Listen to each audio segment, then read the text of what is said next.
Great. So let's dig into demand barking for a little bit. And so before we actually discuss how to decrease it, let's chat about how some people, with the best of intentions, can inadvertently increase it.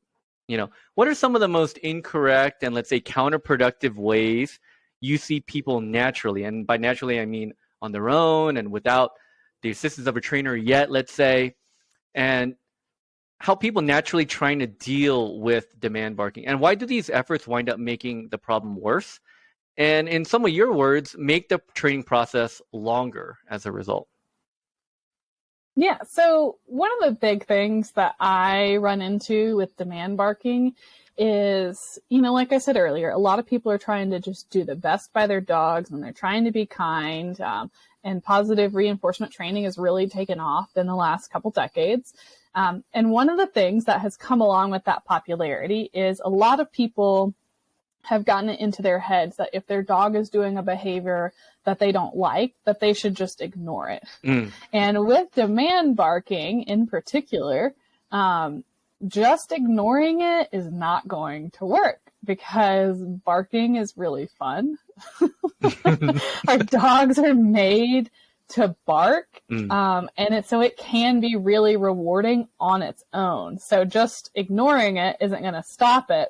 And then the other thing that happens with my clients, I'd say like 9 times out of 10, maybe 10 times out of 10. I will say with myself, my dog does bark when he wants things on occasion. And, you try to just ignore it because you think that's the right thing to do. And it's going to hit a point where you can't handle it anymore because it's starting to get really annoying. I have a lot of clients with small dogs, and those barks are very high pitched. You might have neighbors that you're concerned about. So you can't just wait it out because it's unpleasant for you, it's unpleasant for your neighbors. And so then after a few minutes of trying to ignore the behavior, they end up giving into it. Yeah. And then what their dog really learned was, if I just keep barking, eventually I'm going to get what I want. And I honestly see that as the major downfall of most people, is they just don't have the right information to get started, and they're trying, but they usually end up rewarding the barking one way or another, either by giving in or by what I'm sure their dog thinks, joining in.